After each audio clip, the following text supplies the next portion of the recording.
Hutang konsumtif adalah sebuah desain yang sengaja diciptakan untuk membuat kita tunduk dan patuh menjadi seorang budak. Orang-orang yang telah terjebak pada hutang konsumtif, mereka pastinya sangat sulit untuk keluar dari situ. Ketika kita telah berhutang, tanpa disadari kita itu sedang diperbudak. Dalam sekian lama, kita akan bekerja dan kita akan menggunakan sebagian dari penghasilan yang kita peroleh dari pekerjaan itu untuk membayar cicilan hutang. Secara historis, perbudakan yang terjadi di masa lalu itu bersumber dari hutang. Mereka yang menjadi budak adalah mereka yang punya hutang tapi nggak mampu membayarnya. Akhirnya mereka terpaksa menjadi budak. Mungkin hari ini sudah nggak ada lagi perbudakan semacam itu, tapi berganti dengan model yang lebih keren, yang lebih modern. Ada begitu banyak orang yang hidupnya dihabiskan hampir sebagian besar untuk memikirkan bagaimana cara membayar cicilan hutang. Belum lagi model transaksi yang hari ini tersaji sebagian besar didesain dengan hutang. Anda mau beli mobil, Anda bisa mudah melakukannya cukup dengan berhutang. Mau beli sepeda motor, mau beli rumah, mau beli apapun bisa dilakukan dengan hutang. Yang lebih canggih lagi, untuk berhutang mungkin kita dulu harus pergi ke sana kemari untuk mencari orang, datang ke si pemilik uang. Hari ini enggak, Anda cukup pakai smartphone, Anda sudah bisa dapat uang. Pinjaman online benar-benar telah merajalela hari ini dan sebagian orang terjebak di dalamnya. Salah satu bukti bahwa hutang telah didesain benar-benar untuk menjerat kita adalah maraknya iklan yang menawarkan pinjaman. Dengan sangat mudah kita bisa melihat iklan berseliweran tentang pinjaman online. Mereka menawarkan bahwa Anda nggak perlu kemana-mana untuk mencari uang, cukup semuanya bisa dilakukan dari smartphone Anda. Ada lagi tawaran diskon yang menggiurkan ketika Anda mau memanfaatkan fasilitas pay later atau sejenisnya. Kelihatannya sih murah, tapi sebenarnya enggak. Setelah kita berhutang, dihitung nih antara diskon dengan total cicilan yang harus kita keluarkan, tetap saja lebih mahal. Berbagai kemudahan dan fasilitas yang tersaji dalam proses berhutang, ini semakin menyempurnakan sebuah desain bahwa kita itu akan dijerat dan dipenjara oleh mekanisme hutang ini. Satu hal yang pasti, ketika kita sudah terpenjara dalam hutang, maka pada titik ini kita sedang mulai menggali lubang kemiskinan yang jauh lebih dalam. Jerat hutang konsumtif yang sangat kuat inilah menjadi bukti nyata bahwa kita sedang diprogram untuk menjadi miskin. Ketika kita terprogram dan kemudian kita mengikutinya, maka bersiap-siaplah, hidup kita akan semakin sulit. Jadi yuk berhati-hati dalam menyikapi hutang, karena hutang adalah bagian dari sebuah desain besar yang menjerumuskan kita dalam lubang kemiskinan yang semakin dalam.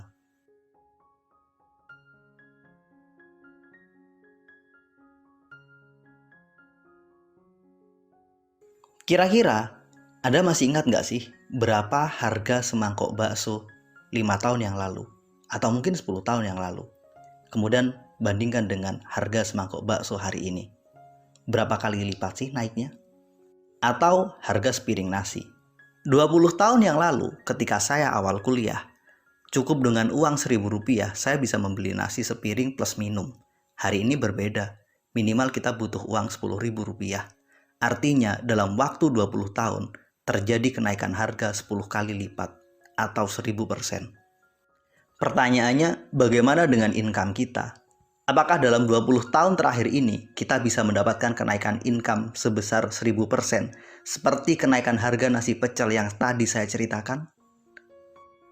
Pastinya nggak sebesar itu kan? Inilah bukti nyata bahwa tanpa disadari kita itu didesain untuk semakin miskin. Harga-harga semakin lama semakin naik, sementara kenaikan income kita nggak sebanding dengan kenaikan harga. Mungkin memang benar secara formal inflasi cuma naik sekitar 3% atau 4% per tahunnya. Secara formal juga diberitakan bahwa pertumbuhan ekonomi Indonesia bisa mencapai 5%. Artinya pertumbuhan ekonomi lebih tinggi jika dibandingkan dengan inflasi. Tapi realitanya itu hanyalah angka. Fakta real di lapangan menunjukkan bahwa harga-harga itu naiknya bisa lebih dari 3% per tahun. Sementara income kita belum tentu bisa naik di atas 5%. Kita bisa lihat dari kenaikan UMR. Berapa persen sih kenaikan UMR per tahun? Berbagai fakta ini harus benar-benar kita sadari bahwa kita harus benar-benar hati-hati dalam mengelola uang kita. Kenaikan income bukan sebuah kepastian, sementara kenaikan harga itu hampir menjadi sebuah keniscayaan. Realitas inilah yang harus kita sadari bahwa kita itu sedang didesain untuk semakin bertambah miskin.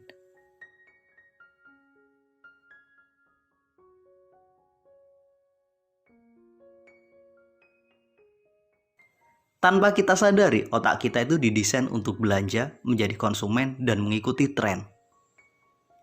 Apa yang lagi in, apa yang lagi hits di media sosial, apa yang lagi viral, kita berupaya untuk mengikutinya, apapun itu.